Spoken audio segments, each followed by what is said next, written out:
A key factor that 여호와의 백성이 연합을 이룰 수 있는 비결은 무엇일까요? 한 가지는 분명한 지침과 생각나게 하는 것들이 정기적으로 공급된다는 것입니다. 여호와의 조직을 통해 매달 무엇을 받는지 생각해 보실까요? 어김없이 연구용 파수대를 받고요. 또 배부용 파수대와 깨어라. 그리고 생활과 봉사 집회 교재 1시간짜리 JW 방송 프로그램이 있습니다. JW.org에는 거의 매일 새로운 기사, 뉴스, 법적 상황 업데이트가 올라오죠. 시간을 내서 다 살펴보고 계신가요? JW.org 홈페이지에 새로운 내용 살펴보기가 도움이 될 겁니다. 여호와의 조직이 공급하는 이러한 정기적인 영적 양식은 최고급 코스 요리처럼 우리를 즐겁게 해줄 뿐만 아니라 우리가 영적으로 살아있게 해주죠. 여호와를 위해 계속 일할 힘을 줍니다. 회중에서든 이곳 베델에서든 우리 가운데 책임을 맡으신 분들은 어떻습니까? 우리에게는 언제나 분명한 지침과 생각나게 하는 것들이 있습니다. 흥미로운 통계를 좀 말씀드리면요. 2016년에 본부에서는 장로나 순회감독자 같이 야외에서 섬기는 형제들을 위해 80통의 지침 편지를 작성했습니다.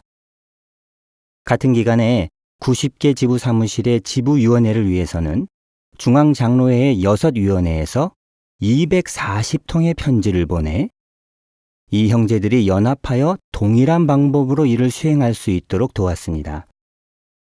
그에 더해 매달 지부들에서 보내오는 수천 통의 질문에 답하는 편지들도 보냈습니다. 이러한 명확하고 시기적절한 지침은 여호와의 백성의 연합에 기여하는 주요 요인이죠. 그럼 이제 우리의 연합을 강화시켜주는 두 번째 요인을 생각해 보겠습니다. 모든 해설자가 이에 대해 다뤘는데요. 그것은 우리 각자가 신권적인 지침에 기꺼이 협조하는 것입니다. 이와 관련하여 히브리서 13장 7절을 보실까요? 잠깐 질문을 하나 드리겠는데요. 여호와께서는 우리가 감독자들 또 수고하는 장로들과 어떤 관계를 발전시켜 나가길 바라실까요? 히브리서 13장 7절은 이러합니다. 여러분 가운데서 인도하고 있는 사람들, 곧 하느님의 말씀을 여러분에게 알려준 사람들을 기억하십시오. 그들의 행실의 결과를 살펴보고 그들의 믿음을 본받으십시오. 첫 번째 동사 기억하다에 초점을 맞춰볼까요? 이 말은 장로가 하는 선한 일을 잊지 않는 것을 의미합니다. 그렇게 하면 장로들에게 따뜻한 마음, 사랑과 감사하는 마음을 기르는 데 도움이 될 것입니다. 최근 연구용 파수대에서는 기억하다가 언급하다로도 번역될 수 있다고 했는데요. 우리가 인도하는 일을 하는 장로들에게 진정한 관심이 있다면 여호와께 기도할 때 그들을 언급하게 될 것입니다. 하느님께서는 우리가 감독자들과 이런 따뜻한 관계를 발전시켜 나가라고 격려하십니다. 세상의 많은 사람들은 권위를 가진 사람에게 반항적이고 싸우려고 하는 태도를 나타내지만 우리는 그와는 정말 다르죠. 또한 같은 장 13장 17절을 보면 이런 말씀도 있습니다. 여러분 가운데서 인도하고 있는 사람들에게 순종하고 복종하십시오. 그들은 답변할 사람들로서 여러분을 깨어 지키고 있습니다. 그러므로 그들이 이 일을 기쁨으로 하게 하고 한숨을 지으며 하지 않게 하십시오. 그것은 여러분에게 손해가 될 것입니다. 여기서는 순종하고 복종하라고 권고합니다. 물론 주어진 지침이 잘 이해되고 또 개인적으로 그에 동의한다면 순종하기가 쉽겠죠. 하지만 우리가 받은 신권적 지침이 너무 뜻밖의 것이거나 또는 이치에 안 맞거나 자신에게는 맞지 않는다고 느껴질 경우에는 어떠합니까? 그럴 경우 위 문장의 뒷부분에 나오는 복종하라는 말씀을 따라야 합니다. 이유가 무엇입니까? 성구에서 강조하듯이 신권적 지침에 복종하는 것이 결국에는 우리 자신에게 유익한 일이기 때문입니다. 하지만 우리의 유익을 위한 것임을 안다고 해서 지침을 따르기가 꼭 쉬워지는 건 아닙니다. 이해를 돕기 위해 예를 한번 들어보죠. 여러분이 지금 이스라엘 사람들과 함께 40년 동안 광야를 다니고 있다고 해보겠습니다. 여러분과 가족이 며칠간 걷고 있었는데 갑자기 구름 기둥이 멈추어 섭니다. 여러분도 멈춰서 주위를 둘러보고 지시를 따르죠. 그러면서 생각할 겁니다. 여기 얼마나 있게 될까?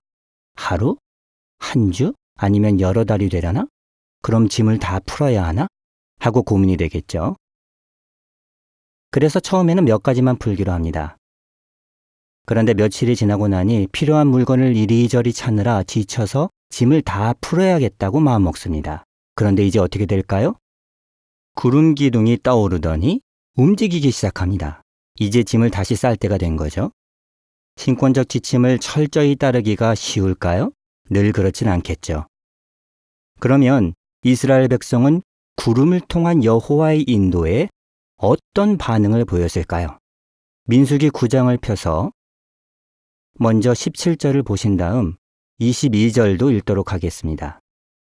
민수기 9장 17절. 구름이 천막에서 떠오를 때마다 이스라엘 사람들이 신속하게 출발했고 구름이 머무르는 곳에 이스라엘 사람들이 진을 쳤다. 22절. 이틀이든 한 달이든 그 이상이든 구름이 장막 위에 머물러 있는 동안에는 이스라엘 사람들도 진을 치고 머물러 있었고 출발하지 않았다. 하지만 구름이 떠오르면 출발했다. 여러분은 신권적 지침에 대해 이와 같은 태도를 길러나가려고 노력하고 계신가요? 이 면에서 베델 가족은 훌륭한 본을 보이고 계십니다.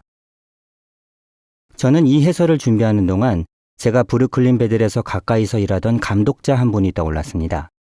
이 형제는 항상 주머니에 펜과 수첩을 가지고 다니면서 어떤 요청을 받으면 곧바로 펜과 수첩을 꺼내서 적었습니다.